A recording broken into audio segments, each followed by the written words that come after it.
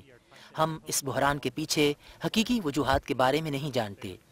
حالیہ بحران کے بعد قطر کے امیر شیخ تمیم نے عوام سے خطاب کرنا تھا، تاہم کویتی امیر کی ٹیلی فونک گفتگو کے بعد یہ خطاب ملتوی کر دیا گیا۔ عرب ممالک کی جانب سے سفارتی تعلقات منقطع ہونے پر قطر میں خوراک کی قلت کا خدشہ بڑھ گیا ہے، کیونکہ قطر کے لیے 40% خوراک سعودی عرب سے آتی ہے۔ لیکن قطر کو درپیش چیلنجز اور حالیہ کشیدگی کی وجہ کیا ہے، اس پر ہمارے پاس ایک رپورٹ موجود ہے۔ آپ سے وجہ سے خوراک کی پیداوار کے معاملے میں مشکلات کا شکار رہتی ہیں۔ قطر کے لیے بھی فوڈ سیکیورٹی ایک بڑا مسئلہ ہے، کیونکہ اس کی واحد زمینی سرحد سعودی عرب سے ہی ملتی ہے، جس پر روزانہ اشیاء خوردنوں سے لدے ہزاروں ٹرک آتے جاتے ہیں۔ ایک اندازے کے مطابق قطر میں استعمال ہونے والی 40% خوراک اسی راستے آتی ہے۔ سعودی عرب کی جانب سے سرحد کی بندش کے بعد اب قطر میں خوراک لانے کے لیے صرف ہوائی اور بحری راستے ہی بچیں گے۔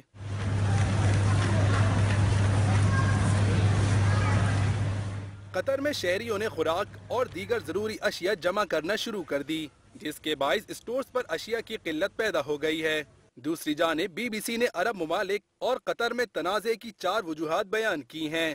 پہلی وجہ اخوان المسلمین ہے، جسے سعودی عرب اور متحدہ عرب امارات دہشت گرد تنظیم مانتے ہیں، لیکن قطر نے 2013 میں پلیٹ فارم فراہم کیا تھا۔ دوسری وجہ ایران کے لیے رویہ ہے، جس کا آغاز قطری امیر شیخ تمیم بن حماد الثانی کی امریکہ پر ایران کے خلاف جارحانہ موقف پر مبینہ تنقید سے ہوا۔ تیسری وجہ لیبیا میں جاری تنازع ہے، جہاں سے قطر پر دہشت گرد گروہوں کی مدد کرنے کا الزام لگتا ہے۔ چوتھی وجہ میڈیا کی جنگ ہے، جس کا ذکر سعودی عرب نے قطر پر الزام عائد کرتے ہوئے کیا تھا کہ قطری میڈیا اداروں کو استعمال کر کے سرکشی کے جذبات ابھار رہا ہے۔ سعودی عرب اور قطر کے تنازع میں کئی پاکستانی شہری بھی مشکلات کا شکار ہو گئے ہیں۔ دونوں ممالک کے تعلقات ختم ہونے کے بعد قطر ایئر ویز سے سعودی عرب جانے والے درجنوں مسافر گزشتہ روز سے دوحہ ایئرپورٹ پر پھنسے ہوئے ہیں۔ پاکستان سے عمرے کی ادائیگی کے لیے کئی زائرین قطر ایئر ویز کی پروازوں کے ذریعے سعودی عرب جا رہے تھے۔ پرواز ابھی منزل تک پہنچی نہ تھی کہ سعودی عرب اور قطر کے درمیان سفارتی تعلقات ختم ہونے کی خبر آ گئی، جس کے بعد کئی پاکستانی زائرین دوحہ ایئرپورٹ پر پھنس کے رہ گئے۔ BBC کے مطابق محمد شوکت بھی انہی مسافروں میں شامل ہیں جو قطر سعودیہ تنازع کے باعث دوحہ ایئرپورٹ پر پھنسے ہوئے ہیں۔ شوکت کا کہنا ہے کہ اس وقت تقریباً 70 پاکستانی مسافر دوحہ ایئرپورٹ پر مشکلات کا شکار ہیں۔ قطر ایئر ویز کے حکام نے انہیں سعودی عرب پہنچانے کے لیے کسی دوسری ایئر لائن کے انتظام کی یقین دہانی کرائی ہے۔ میں پاکستانی عوام اور پاکستانی حکومت سے اپیل کرتا ہوں کہ یہاں بے آسرا تقریباً 200-250 لوگ موجود ہیں، جن کے لیے حکومت پاکستان بھی جو ہے وہ اپنے طور پر